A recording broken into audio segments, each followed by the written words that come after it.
من يقتل في سبيل الله أموات بل أحياء ولكن لا تشعرون. صدق الله مولانا العظيم وبلغنا رسوله النبي الكريم. إن الله وملائكته يصلون على النبي يا أيها الذين آمنوا صلوا عليه وسلموا تسليما. الصلاة والسلام عليك يا سيدي يا رسول الله وعلى آلك وأصحابك يا سيدي يا حبيب الله. الصلاة والسلام عليك يا سيدي يا نبي الله وعلى آلك وأصحابك يا سيدي يا نور الله.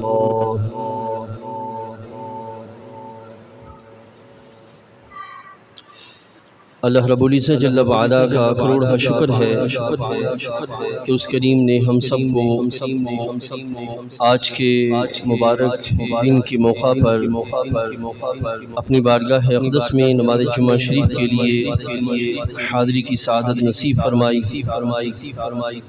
دعا ہے رب ذوالجلال ہم سب کا حاضر ہونا اور جو کلام کیا جائے اور جو اعمال صالحہ بجا لائیں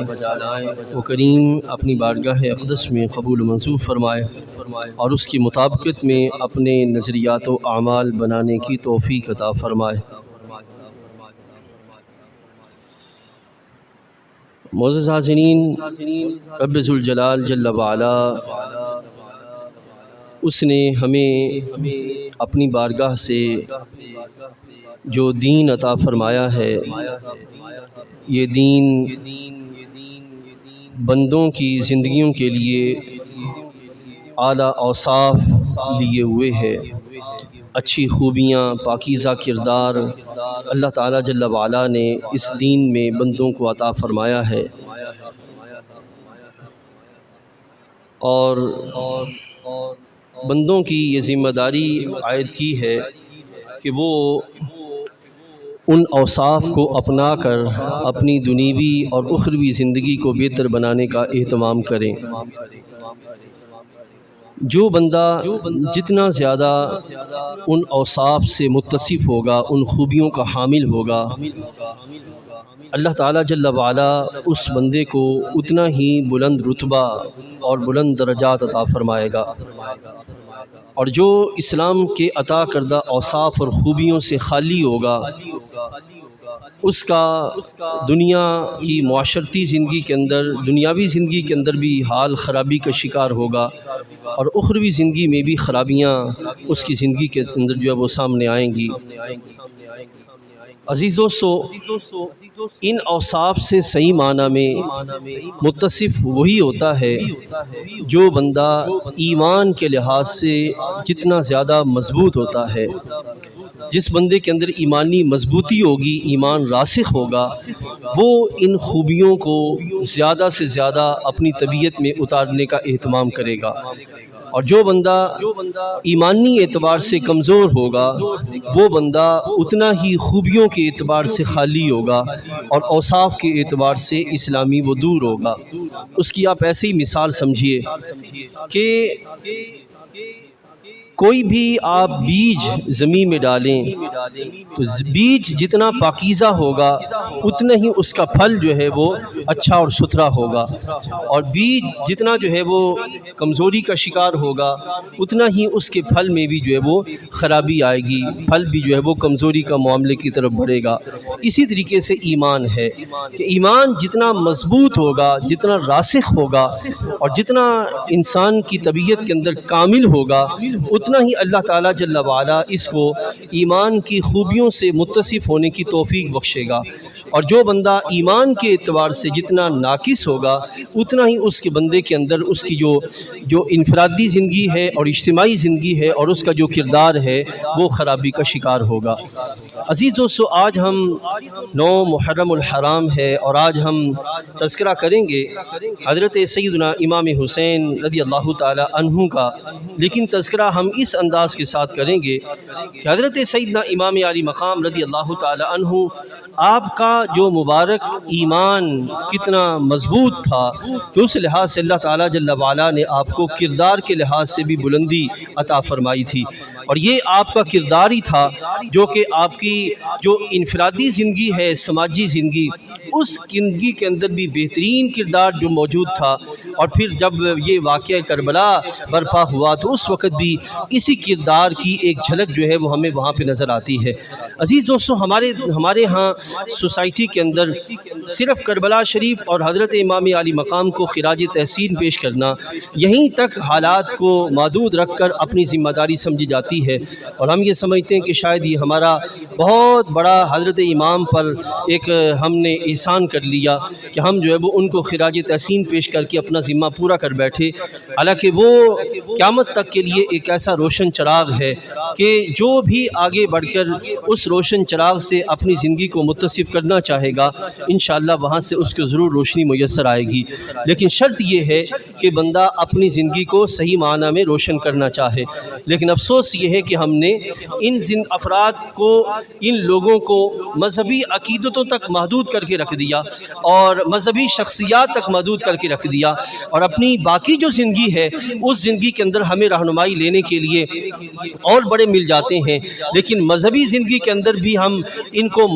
محدود دائروں تک رکھتے ہوئے ان کو جو ہے وہ صرف خراج تحسین پیش کرنے تک کا ہی اہتمام کرتے ہیں۔ اس کے علاوہ ان کی زندگی سے روشنی لینا، اپنے کردار کو پاکیزہ بنانا اور اپنے کردار کو ان کے جیسے کردار کے مطابق ڈھالنے کی طرف لے جانا، یہ اس کام جو ہے وہ ہم سمجھتے ہیں کہ یہ بہت بھاری ہے، اور یہ شاید کسی اور کا کام ہے یا شاید چند ایک مذہبی لوگوں کا کام ہے۔ ہم دنیا میں رہتے ہیں، ہمارا یہ کام ہی نہیں ہے ہم ان چیزوں کی طرف جو ہے وہ بڑھنے کا اہتمام کر سکیں۔ عزیز دوستو، پہلے یہ دیکھیے کہ حضرت سیدنا امام رضی اللہ تعالی عنہ، آپ کا کردار کتنا بلند تھا اور آپ کی شخصی زندگی کے اندر کتنی خوبیاں جمع تھیں، تو وہی جو خوبیاں شخصی زندگی کے اندر جمع تھیں وہ اجتماعی زندگی کے اندر، اور پھر ایک بڑی ذمہ داری جب آپ پر آئی تو اس وقت بھی وہ کردار جو ہے وہ آپ کا سامنے آتا ہوا نظر آیا۔ میں جتنے بھی یہاں پہ احباب تشریف فرما ہے آپ کو عرض کروں گا، عزیز دوستو یاد رکھیے گا، جو بندہ اپنی شخصی زندگی میں کمزور ہوگا وہ اجتماعی زندگی کے اندر بھی کمزوری کا شکار ہوگا، اور جو بندہ اپنی شخصی زندگی میں مضبوط ہوگا وہ بندہ انفرادی زندگی کے اندر بھی مضبوط فیصلہ لینے کے قابل ہوگا۔ آج کی ہماری جو اجتماعی طور پر ناقص، جو اجتماعی ذمہ داریوں میں نقص جو سامنے آ رہا ہے وہ یہی ہے کہ ہم میں سے اکثر و بیشتر احباب، الا ماشاء اللہ چند ایک کو چھوڑ کر اکثر و بیشتر احباب اپنی جو شخصی زندگی ہے، انفرادی زندگی، ان میں کمزوری کا شکار ہیں، ان میں وہ پختگی نہیں ہے، اسلام کے اصولوں کے مطابق جو شخصیت کا، عمارت کا پروان چڑھنا ہے وہ چیزیں میسر نہیں ہیں، اور نہ ہی ان چیزوں میں ہم جا کے بیٹھتے ہیں جس کا نتیجہ کا نکلتا ہے کہ ہم اجتماعی زندگی کے اندر بھی وہ صحیح ڈیسیجن لینے کے قابل نہیں ہو پاتے، جو ڈیسیجن ہمیں ایسی مضبوط راہوں کی طرف لے جائے جس سے ہمارا مستقبل جو ہے وہ روشن ہو جائے۔ اب دیکھیے حضرت سیدنا امام علی مقام رضی اللہ تعالیٰ عنہ کے کردار کے لحاظ سے تو بعد میں تذکرہ کریں گے، پہلے ہی دیکھیں کہ آپ کا ذات رسول علیہ السلام اور دربار مصطفیٰ علیہ السلام میں کتنا بلند رتبہ اور کتنا بڑا مقام ہے۔ حضرت سیدنا امام علی مقام رضی اللہ تعالی عنہ، آپ کے لحاظ سے ہمارے آقا صلی اللہ علیہ وسلم کے جن کے لحاظ سے اللہ تعالیٰ جل وعلا نے ارشاد فرمایا کہ جو بندہ رب ذوالجلال جل وعلا سے محبت چاہتا ہے اس پر لازم ہے کہ وہ نبی علیہ السلام سے محبت کرے، اور نبی علیہ السلام کی محبت پھر اس کو رب تعالیٰ جل وعلا کی محبت کی طرف لے جائے گی۔ یہ ہے وہ قرآنی اصول جو رب تعالیٰ جل وعلا نے عطا فرمایا۔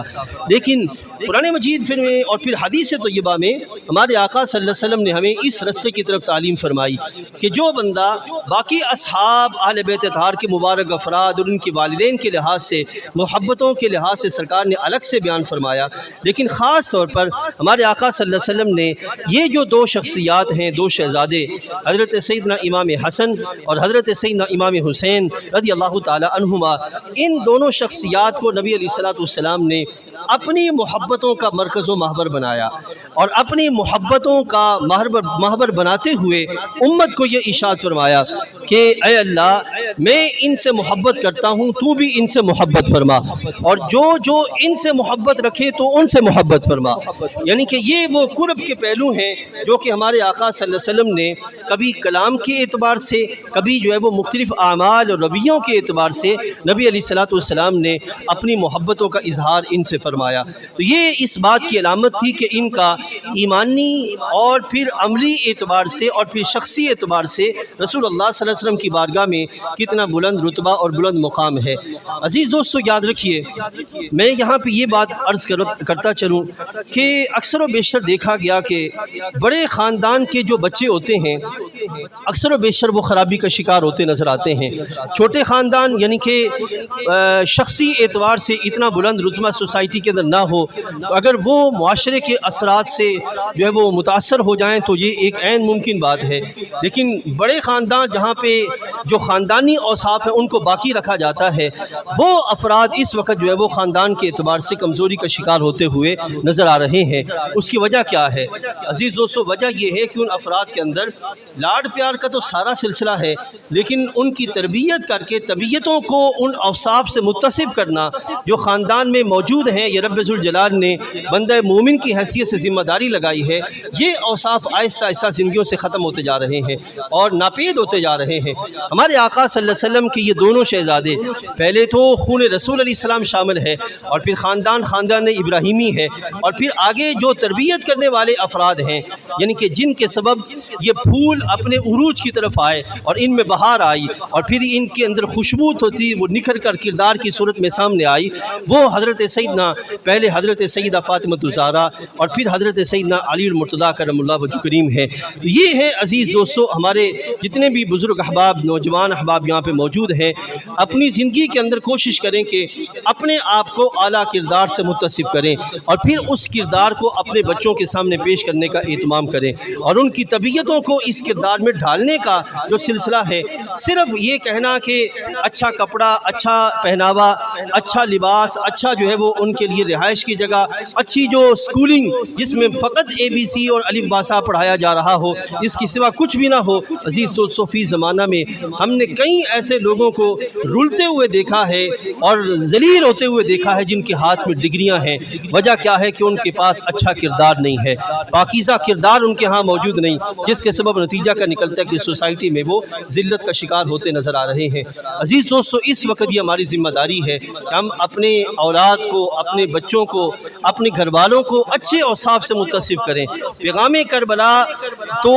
آگے جا کے برپا ہوگا، آج تو ہر موڑ پہ کربلا برپا ہے۔ کیا آپ نہیں دیکھتے کہ ہمارے گلی کے اندر، ہمارے اسکولوں کے اندر، ہمارے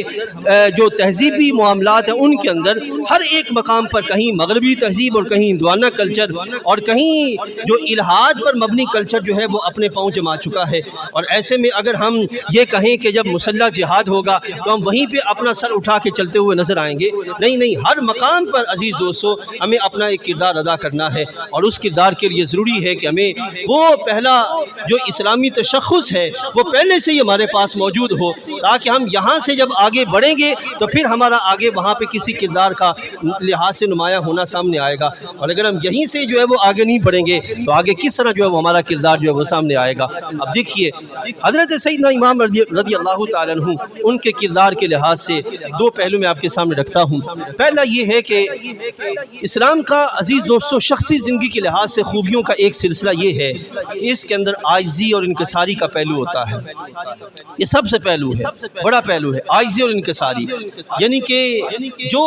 اپنے درجے سے ظاہری اعتبار سے نچلے درجے کے لوگ ہیں ان کو ہلکا نہ سمجھا جائے، ان کو کم تر نہ سمجھا جائے، دنیاوی اعتبار سے، مالی اعتبار سے جن کے ہاں کمی پائی جا رہی ہے ان کو اپنے سے حقیر نہ سمجھا جائے، بلکہ ان کی دعوت کو قبول کیا جائے، ان کے پاس بیٹھا جائے اور ان کی عزت نفس کو بڑھانے کا اہتمام کیا جائے اور ان کی عزتوں کی پاسبانی کی جائے۔ حضرت سیدنا امام علی مقام امام حسین رضی اللہ تعالیٰ ایک دفعہ تشریف لے جا رہے تھے تو آپ کے سواری پر سوار ہیں تو ایک جگہ پر فقراء اور مساکین کی جماعت بیٹھی تھی اور وہ کھانا کھانے لگے. تو حضرت سیدنا امام علی مقام کو انہوں نے دعوت دی کہ اے امام حسین رضی اللہ عنہ آئیں، تشریف لائیں اور ہمارے ساتھ بیٹھ کے کھانا کھائیں. اب حضرت امام خانوادہ بھی اونچا ہے، مرتبہ بھی عالی ہے، علم کے اعتبار سے بھی بڑے ہیں. تو یہ ساری خصلتوں کے باوجود حضرت امام نے اپنی سواری روکی اور سواری روک کر آپ ان کے ساتھ تشریف فرما ہوئے اور ان کے ساتھ بیٹھ کے کھانا کھایا. اور پھر آپ نے یہ آیہ کریمہ پڑھی، انہ لا یحب المستکبرین، اللہ تعالیٰ تکبر کرنے والوں کو پسند نہیں فرماتا. یہ آیہ کریمہ پڑھی اور آیہ کریمہ پڑھنے کے بعد کھانا کھا چکے تو اس کے بعد آپ نے ان افراد کو ارشاد فرمایا کہ اے لوگو، میں نے آپ کی دعوت کو قبول کیا، آپ کے پاس بیٹھا اور آپ کے ساتھ بیٹھ کے کھانا کھایا. اب آپ کو چاہیے کہ آپ میری بھی دعوت قبول کریں اور کل میرے ہاں تشریف لائیے گا. یہ تھا وہ انداز کہ معاشرے میں جو پسے ہوئے افراد ہیں ان کے ساتھ ہم نے کیسے چلنا ہے، ان کے ساتھ ہمارا رویہ کیسا ہے، ان کے ساتھ ہمارا طرز عمل کیسا ہے. اس کے باوجود کہ ایک بندے کا رتبہ بلند، مقام بلند اور اس کا علم کے اعتبار سے، منصب کے اعتبار سے بہت عالی مرتبہ ہے، لیکن ان کی شخصی زندگی کے اندر یہ خوبیاں ہیں جن کے سبب وہ جہاں بڑے لوگوں میں بڑا مقام رکھتے ہیں وہیں پہ مالی اعتبار سے پسے ہوئے لوگوں کے اندر ان کا بڑا مقام بنتا ہوا نظر آتا ہے. عزیز دوستو، یہی وہ چیزیں ہیں جس سے سوسائٹی مضبوط ہوتی ہے اور افراد کے اندر جو ہے وہ عزت نفس کا معاملہ مضبوطی کی طرف بڑھتا ہوا نظر آتا ہے. دوسری خوبی حضرت امام رضی اللہ تعالیٰ کی اوصاف کے اعتبار سے، حضرت امام رضی اللہ تعالیٰ ایک دفعہ تشریف لے جا رہے ہیں. حضرت امام زین العابدین اس کے راوی ہیں. آپ فرماتے ہیں کہ ابا جی تشریف لے جا رہے تھے ایک علاقے کی طرف، اپنی زمین کی طرف. اس وقت جناب کی عمر شریف تھی تقریباً 36 سال. آپ تشریف جا رہے ہیں تو رستے میں ایک صحابی حضرت نعمان بن بشیر یہ سواری پر سوار جا رہے تھے. حضرت سیدنا امام علی مقام پیدل جا رہے ہیں اور وہ سواری پر سوار جا رہے ہیں. حضرت سیدنا امام علی مقام رضی اللہ تعالی عنہ کو انہوں نے دعوت دی کہ صاحبزادہ والا شان، اے شہزادہ والا تبار، آئیے ہمارے ساتھ جو ہے وہ سواری پہ تشریف فرما ہو. اور خود جو ہے وہ سواری سے اتر کر نیچے دعوت دینے لگے کہ آپ ہمارے ساتھ سواری پر آگے تشریف فرما ہو. اب ادھر سے حضرت امام کا انداز دیکھیں، انہوں نے تو اپنی سواری پیش کر دی. اب ادھر سے حضرت امام کا انداز دیکھیے. حضرت امام رحمۃ اللہ تعالی علیہ رضی اللہ عنہ ارشاد فرماتے ہیں کہ میں نے اپنی امی جان سے سرکار کا یہ فرمان سن رکھا ہے. اب یہ ہے ان کا انداز اپنی شخصی زندگی کے اندر. اور فرمان کس کا؟ سرکار دو عالم صلی اللہ علیہ وسلم کا. سنانے والی کون ہے؟ امی جان. عزیز دوستو، یہ ہے ان کی تربیت کا ماحول کہ مائیں اگر لوریاں وہ دیں کہ جس میں اسلام کی عظمتوں کا ذکر ہو تو یقیناً بچوں کی طبیعتوں میں اس کا اثر پڑتا ہے اور وہ ساری زندگی ان کی طبیعتوں میں نقش ہو جاتا ہے اور پھر وہ اس کو لے کر اسی طرح آگے بڑھتے ہیں جس طرح اس کو بڑھنے کا حق ہوتا ہے. عزیز دوستو، آج کے اس دور کے اندر ہماری سوشل لائف کا سب سے بڑا خسارہ یہ ہے کہ بچوں کی طبیعت میں جب ان کی طبیعت پروان چل رہی ہوتی ہے اس وقت ہی وہ خصلتیں بہت دور رہ جاتی ہیں جنہوں نے ان کی طبیعت میں نقش ہو کر ان کو اسلام کے مطابق پروان چڑھانا ہوتا ہے، جس کے سبب نتیجہ کا نکلتا ہے کہ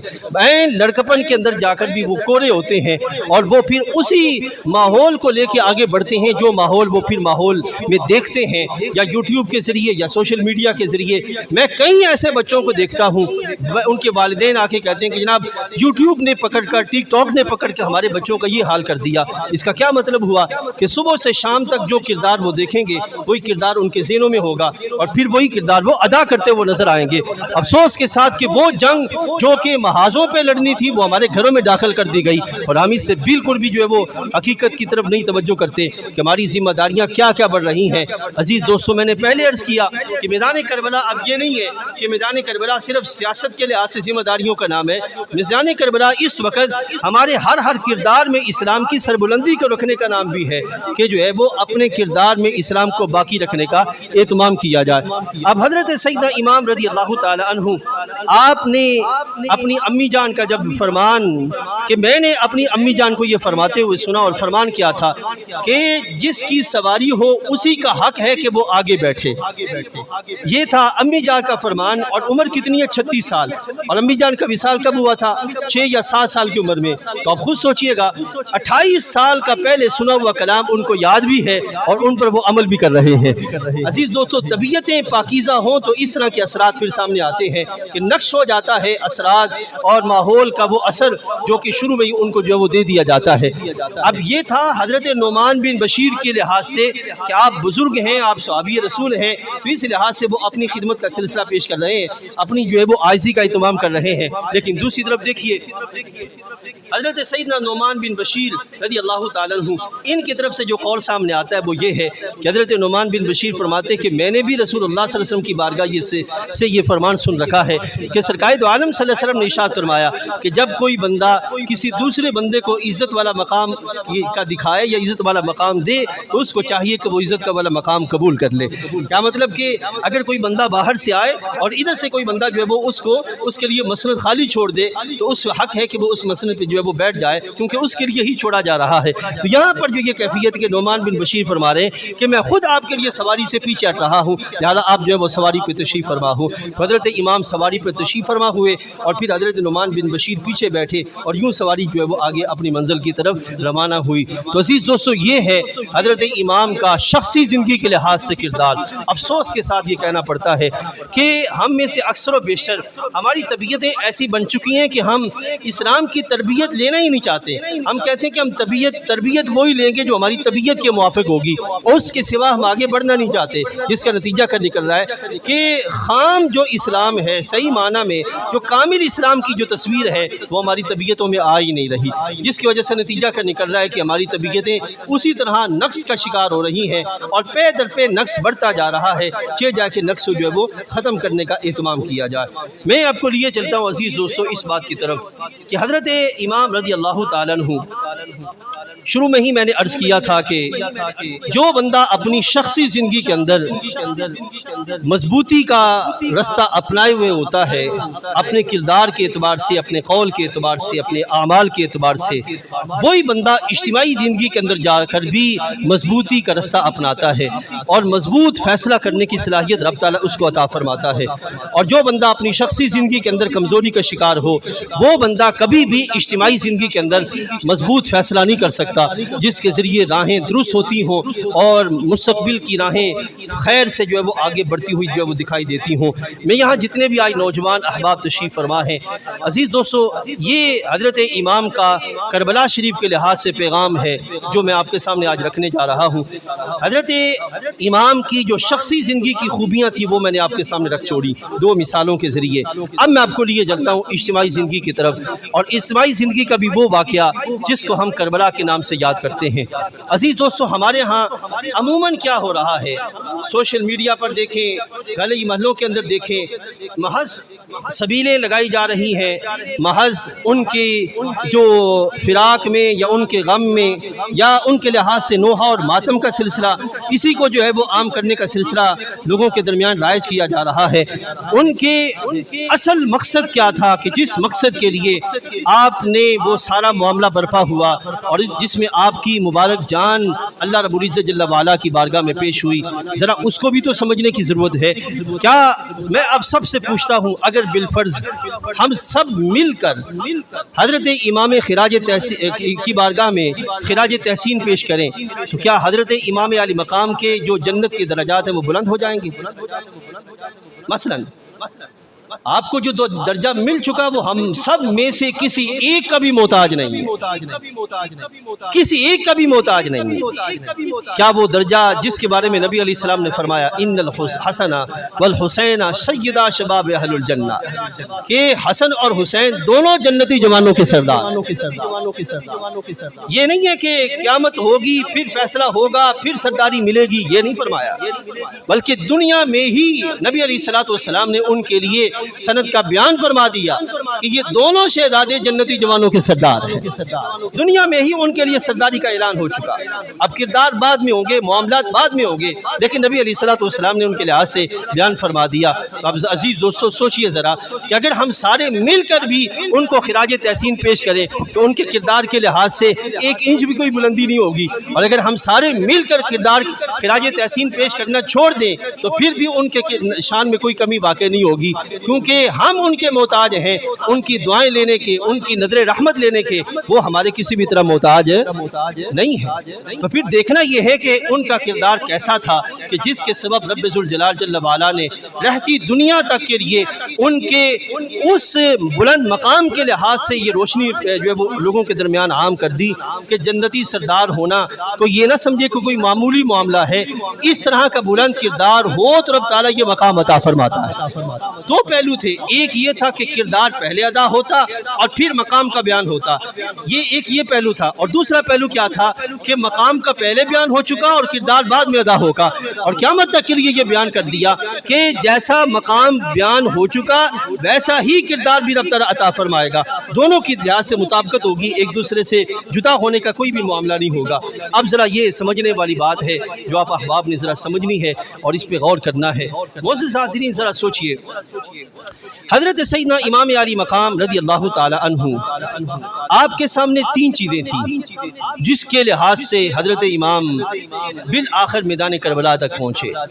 تین چیزیں تھیں، اب وہ تین چیزیں آپ نے سمجھنی ہے۔ سب سے پہلی چیز، محبوب کریم علیہ السلام نے عزیز دوستو جو نظام امت کو عطا فرمایا تھا وہ نظام یوں ہی نہیں عطا کیا تھا بلکہ اس نظام کے ذمہ دار بھی عطا کیے تھے۔ نظام بنایا اور پھر نظام پر ذمہ دار بنائے کہ جو اس نظام کو لے کے آگے بڑھیں گے۔ یہ دو چیزیں عطا کی، ایک نظام عطا کیا، ایک نظام کے ذمہ دار عطا کیا۔ سب سے پہلے نظام عطا کر کے ذمہ داری قبول کرنے والے خود ہمارے آقا جناب سیدنا محمد رسول اللہ صلی اللہ علیہ وسلم۔ آپ کی ایک جہت ہے کہ آپ اللہ کے نبی تھے اور ہیں، اور دوسری جہت یہ کہ آپ حاکم وقت تھے،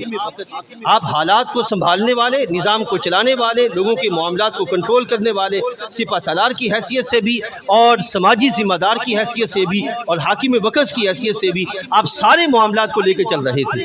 آپ بھی اس بات کو سمجھتے ہیں کہ ایک ہے منصب کے لحاظ سے ذمہ داریاں، اگر منصب پر ایسا شخص آ کے بیٹھے جو اندر اپنی شخصی زندگی کے اندر خرابی کا شکار ہو تو کیا ہوگا؟ وہ منصب کی دھجیاں بکھیر دے گا، منصب کی حیثیت کو پامال کر دے گا، منصب کے لحاظ سے خرابیاں عام ہو جائیں گی اور منصب کی ویلیو باقی نہیں رہے گی، یہاں تک کہ منصب ڈی ویلیو ہو جائے گی سوسائٹی کے اندر۔ سوچئے ذرا، حضرت محبوب کریم علیہ السلام نے جو منصب اس طرح ذمہ داری کے لحاظ سے عطا کیا تھا اس کے لیے دونوں چیزیں تھیں، ایک یہ تھا نظام، دوسرا تھا منصب، تیسرا تھا منصب کے لحاظ سے عالی اوصاف کہ جن کے لحاظ سے جو ہے وہ ایسے افراد جو کہ اس منصب کو لے کے آگے بڑھ سکیں اور پورے نظام کو چلا سکیں۔ حضرت امام رضی اللہ تعالی عنہ آپ نے دیکھا کہ محبوب کریم علیہ السلام کے وصال شریف کے بعد نظام آگے بڑھا، منصب پر جو شخصیت آئی وہ بھی کردار کے لحاظ سے پاکیزہ تھی، منصب بھی ٹھیک رہا۔ دوسری جو شخصیت آئی وہ بھی کردار کے لحاظ سے پاکیزہ تھی، منصب بھی ٹھیک رہا۔ تیسری جو شخصیت آئی وہ بھی کردار کے لحاظ سے پاکیزہ تھی، منصب بھی ٹھیک رہا، یعنی کہ تسلسل کے ساتھ اس طرح چلتا رہا معاملہ، یہاں تک کہ حضرت امیر معاویہ رضی اللہ کے دور میں یزید کی تقرری ہو گئی۔ اب عزیز دوستو یاد رکھیے گا، حضرت امام کا جھگڑا یا آپ کا جو فیصلہ تھا وہ ہرگز یہ نہیں تھا کہ میں یزید کی اس لحاظ سے بیعت نہیں کرتا کہ یہ حضرت امیر معاویہ کا بیٹا ہے، ہرگز یہ معاملہ نہیں تھا، محض اس لحاظ سے آپ کا کسی طرح کوئی ایسا معاملہ نہیں تھا۔ اگر کوئی بندہ یہ سوچتا ہے کہ نعوذ باللہ جو ہے وہ یزید کا بیٹا ہونے کے لحاظ سے کہ یا انہوں نے اپنے بیٹے کو کیوں بٹھا دیا صرف یہ جھگڑا تھا، تو یہ اس کی سوچ ناقص ہے۔ حضرت امام رضی اللہ تعالیٰ کا صرف یہ معاملہ نہیں تھا، اس معاملے میں ایک الگ بحث ہے، وہ انشاءاللہ رضی کل ہم جو ہے وہ عصر کے بعد جو ہے وہ پیش کریں گے، لیکن یہاں پہ یاد رکھیے گا یزید کے اندر بعد خامیاں ایسی تھیں جو خامیاں اس منصب کی خرابی کا سبب ہو سکتی تھیں، بعض خامیاں ایسی تھیں جو کہ اس منصب کی خرابی کا سبب ہو سکتی تھی۔ اب یہ پہلو تھا، نظام بھی تھا، منصب بھی تھا، اور منصب پر موجود جو فرد تھا خامیاں اس میں تھیں۔ اب اس طرف حضرت امام موجود ہیں، اب حضرت امام رضی اللہ عنہ آج کے اس دور کے اندر آپ دیکھتے ہیں یہ لفظ بولا جاتا ہے ووٹ ہی دینا نہ جس کو مرضی دے دے، کسی کے بارے میں رائے کا اظہار ہی کرنا کرنا ہے جس کے بارے میں مرضی کر دیا جائے. اور پھر ہوتا کیا ہے, جو 2 گلیاں بنوا دے, جو لائٹیں بنوا دے, 2-4 دن گٹر صحیح کروا دے, اس کے بارے میں اپنی رائے کا اظہار کر دیا جاتا ہے. بھلے اوپر جو بھی معاملہ ہو, جہاں تک جیسے بھی چلتا ہو, ہمیں اس سے کوئی غرض نہیں ہے. بلکہ یہاں تک ہم نے سنا یہ لفظ بولے جاتے ہیں کہ جناب فلاں قوم کا, فلاں جماعت کا لیڈر اگر کسی علاقے میں گدھا بھی کھڑا کر دے, ہم اس کو جو ہے وہ ووٹ دینے کو تیار ہو جائیں گے. اس حد تک ہماری سوچ کی پستی ہے, اور اس حد تک ہماری جو ہے وہ فکری تنزل ہے کہ ہم جو ہے وہ اس بات کو نہیں سمجھتے کہ زمانہ کس طرف جا رہا ہے, اور اس لحاظ سے ہماری ذمہ داری کیا ہے, میری رائے کی کیا حیثیت ہے. حضرت امام جانتے تھے, مجھے ذرا سوچ کے بتائیے گا. میں یہاں پہ آگے بڑھ کر رک کے یہ بھی میں آپ سے پوچھنا چاہوں گا, اگر حضرت امام رضی اللہ تعالی عنہ آپ مدینہ طیبہ میں مسجد نبوی شریف کے مصلی پہ بیٹھ جاتے اور ساری زندگی لوگوں کو نماز روزہ کے مسائل بتاتے رہتے, تو کیا یزید کو آپ سے کوئی مسئلہ تھا؟ یزید کو آپ سے کوئی مسئلہ نہیں تھا. لیکن عزیز دوستو, اس وقت جو نظام پڑھایا گیا تھا نبی علیہ السلام کی بارگاہ سے, وہ نظام فقط نماز روزے پر مبنی نہیں تھا, وہ نظام پورے کے پورے انسانی رویوں پر مشتمل تھا, جس میں نماز کے مصلی سے لے کر معاشرتی ذمہ داریوں تک ہر مقام کے لحاظ سے ذمہ داریاں, اور ان ذمہ داریوں پہ جو بندہ بیٹھا ہے اس کے لحاظ سے افراد کی جو رائے ہے اس کی حیثیت باقاعدہ. کیا آپ نے نہیں سنا نبی علیہ السلام نے ارشاد فرمایا ایک بندہ مومن کی زبان دوسرے کے حق میں اللہ کی بارگاہ میں گواہی ہوتی ہے. کیا آپ نے نہیں سنا؟ اگر یہ ہے تو پھر دنیا میں بھی یہی پہلو ہے, بیعت کرنا اور بیعت کے لحاظ سے معاملہ. اب حضرت امام جانتے تھے ایک ہے یہ میری یہ ذمہ داری کہ میں رسول اللہ صلی اللہ علیہ وسلم کے خانوادے کا شہزادہ ہوں, اور ایک ہے یہ میری ذمہ داری کہ میری اس شہزادگی کی بنیاد پر آگے کوئی بندہ آگے اور میرے سے ووٹ لے کر قیامت تک کے لیے اپنے پاس سند رکھے گا کہ اگر میرے جیسا بندہ منصب پہ آ جائے اور حضرت امام جیسا بندہ ووٹ دے دے تو بعد میں آنے والے بندے کو کیا جرت کہ وہ انکار کرتا پھرے, جیسا بھی آ کے بیٹھ جائے اور جو مرضی معاملہ ہوتا پھرے, کسی کو کوئی جرت نہیں ہے. حضرت امام جیسا بندہ اگر ووٹ دے رہا ہے تو آپ نے قیامت تک کے لیے جو بھی مومن تھا اس کے لحاظ سے یہ پیغام دے دیا کہ یاد رکھو ووٹ دینا ایک بہت بھاری ذمہ داری ہے, اور یہ دیکھنا کہ میں کس کو ووٹ دے رہا ہوں, تم نے قرآن و سنت کے لحاظ سے دلیل سامنے رکھتے ہوئے پھر ووٹ دینے کا اہتمام کرنا ہے. اگر تمہیں, اور پھر یہ یاد رکھیے گا,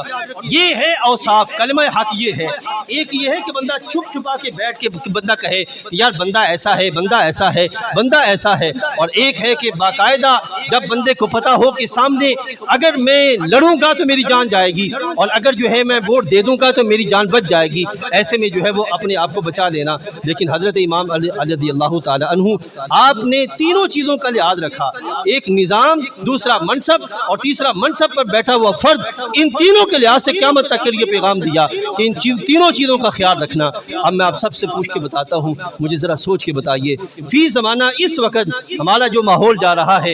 اس میں اوور آل نظام کیسا چل رہا ہے, اور نظام کے لحاظ سے جو آ کے افراد بیٹھ رہے ہیں ان کی صورتحال کیسی ہے, اور پھر اس لحاظ سے ان کے لحاظ سے پھر جو نظام کی دھجیاں بکھر رہی ہیں وہ بھی آپ کے سامنے ہے. تو سوچیں کتنی بھاری ذمہ داری ہے. عزیز دوستو, یہ کہنا بہت آسان ہے کہ اسلام زندہ ہوتا ہے ہر کربلا کے بعد, لیکن ہر مقام پر کربلا برپا کرنا اصل میدانگی یہ ہے, اصل جرت یہ ہے, اصل بہادری یہ ہے. ہوتا یہ ہے کہ حضرت امام کے لحاظ سے ان کی مظلومیت کا رونا دھونا کر کے ہم کہتے ہیں کہ جناب انہوں نے ان کو اس طرح شہید کیا, ان کو اس طرح شہید کیا, ان کو اس طرح شہید کیا. عزیز دوستو, اس میں کوئی شک نہیں ہے وہ جس طرح شہادت کا مرتبہ پا گئے اس طرح نہ کوئی پہلے پائے گا نہ کوئی بعد میں پائے گا, یہ ایک الگ معاملہ ہے. لیکن دیکھیں تو صحیح کس جرت کے ساتھ اپنے موقف پہ ڈٹ گئے جو موقف سرکار نے عطا فرمایا تھا. یہ بھی تو دیکھنا ہوگا. آج سوچیں ذرا کہ ہمارا انداز کس طرف ہے, ہمارا رویہ کس طرف ہے, ہم کس طرح پچھلے جو 5-10 سالوں میں اپنے شعور میں دیکھ رہا ہوں کس طرح ضمیر بک رہے ہیں, ایمانوں کے سودے ہو رہے ہیں, کس طرح رویوں میں تبدیلیاں آ رہی ہیں, اور کس طرح پورے کے پورے نظام کو میرے بھائیوں خو کھاتے ڈالا جا رہا ہے. ایسے میں ہم نے سمجھنا ہے ہمارا کردار کیا ہے, ہمارا طرز زندگی کیسا ہونا چاہیے, اور ہمارا طریقہ کیسا ہونا چاہیے. اگر کوئی حسینی بننا چاہتا ہے تو اس کو پہلے اپنے رویوں کو سیدھا کرنا ہوگا, تو پھر انشاءاللہ وہ کردار بھی آ جائے گا جو کردار حضرت امام علی مقام کو رب نے عطا فرمایا تھا. لیکن اگر کہے کہ میں یزیدی نظام میں رہوں اور حسینی کردار ادا کروں, ایسا نہیں ہو سکتا. اس کے لیے ہمیں باقاعدہ اس کردار کی طرف بڑھنا ہوگا. اللہ تعالیٰ سمجھ و عمل کی توفیق عطا فرمائے. وآخر دعوانا ان الحمد للہ رب العالمین.